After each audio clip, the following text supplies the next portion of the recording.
नमस्कार, आप देख रहे हैं यूपी की बात। मैं हूं आपके साथ रितिका अवाना। प्रतापगढ़ में पुलिस को बड़ी कामयाबी मिली है। मनिकपुर थाना क्षेत्र में बंदेपुर गांव में पुलिस ने कुख्यात मादक पदार्थ तस्कर राजेश मिश्रा के घर पर छापेमारी कर लगातार 2 करोड़ रुपए नगद और 1 करोड़ से अधिक कीमत का गांजा और स्मैक बरामद किया है। ये कार्रवाई पुलिस के अधीक्षक दीपक भूकर के निर्देशक में अपर पुलिस अधीक्षक रजनंदन राय और सीओ कुंडा के नेतृत्व में हुई है। आरोपी राजेश पहले से ही जेल में बंद हैं, जबकि उसकी पत्नी सहित 5 लोगों को पुलिस ने हिरासत में लिया है। आइए जानते हैं आखिर क्या है पूरा मामला इस रिपोर्ट में। मानिकपुर थाना क्षेत्र के बंदीपुर गांव में शनिवार की सुबह पुलिस टीम ने कुख्यात तस्कर राजेश मिश्रा के घर छापा मारा। सुबह 7 बजे से रात 10 बजे तक चली इस बड़ी कार्यवाही में पुलिस को करोड़ों रुपए नकद बरामद हुए। घर से 1 करोड़ से अधिक का गांजा और स्मैक भी मिले। बरामद नकदी को गिनने के लिए 2 मशीनों की मदद से करीब 22 घंटे तक गिनती का काम चला गया। राजेश मिश्रा के खिलाफ मादक पदार्थ तस्करी के 14 केस दर्ज और उस पर गैंगस्टर एक्ट भी लगा है।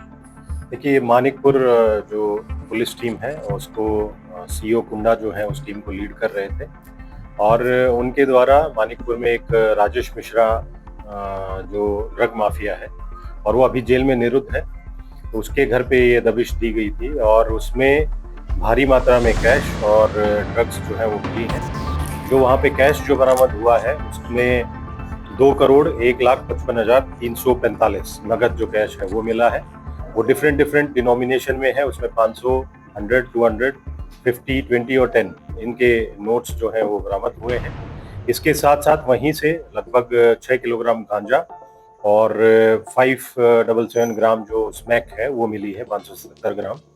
ये जो ड्रग है इसकी कीमत लगभग 1 करोड़ के आसपास है। तो कुल मिला के नगद और जो हमारी ड्रग मिली है उसकी लगभग 3 करोड़ के आसपास की कीमत का जो सामान जो है वो वहाँ पे बरामद हुआ है।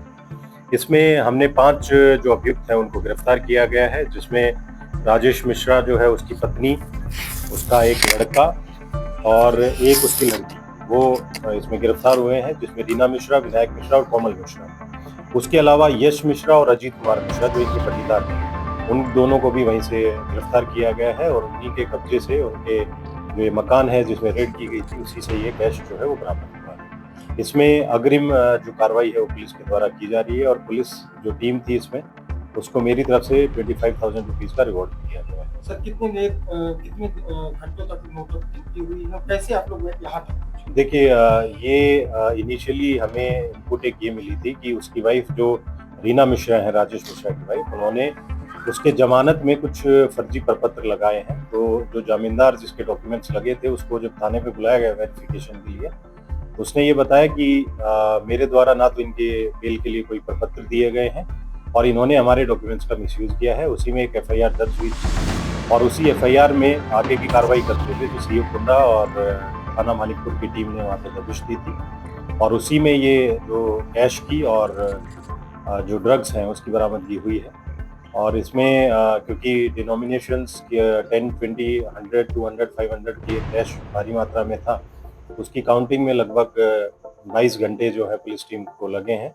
राजेश मिश्रा इस अवैध कारोबार में पहले से ही जेल में बंद है। उसकी पत्नी रीना के खिलाफ भी बड़े पैमाने पर कार्रवाई की गई थी और उसकी अवैध संपत्ति को कुर्क कर लिया गया था।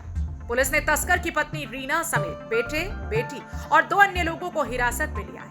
मिली जानकारी के अनुसार ये नेटवर्क परिवार के ही लोग मिलकर चला रहे थे और मादक पदार्थों की बिक्री से अर्जित नकदी को घर में ही जमा कर रखा गया था, जिसे बैंक में जमा नहीं किया जाता था। खुलासे की शुरुआत तब हुई जब पड़ोसी के दस्तावेजों का गलत इस्तेमाल कर राजेश की जमानत कराने की कोशिश के मामले की जांच में पुलिस जब घर पहुंची तो वहां लाखों की नकदी और भारी मात्रा में मादक पदार्थ बरामद। पुलिस रात भर पैसों की गिनती कराती रही और रविवार सुबह कल कुल बरामदगी का आंकड़ा लगभग 3 करोड़ रुपए पहुंचा। पुलिस का कहना है कि इस अवैध नेटवर्क में और भी लोगों की संलिप्तता हो सकती है, जिनकी तलाश जारी है। प्रतापगढ़ पुलिस की इस बड़ी कामयाबी ने मादक पदार्थों के नेटवर्क की गहरी जड़ों को उजागर कर दिया है। करोड़ों की बरामदगी ये बताती है कि तस्करी का ये जाल कितना व्यापक था। अब देखना ये होगा कि पुलिस की आगे की कार्रवाई कितनी तेजी से होती है। इस नेटवर्क से जुड़े अन्य लोगों को कब तक कानून शिकंजे में लेती है। फिलहाल के लिए इस खबर में बस इतना ही। बने रहिए हमारे साथ।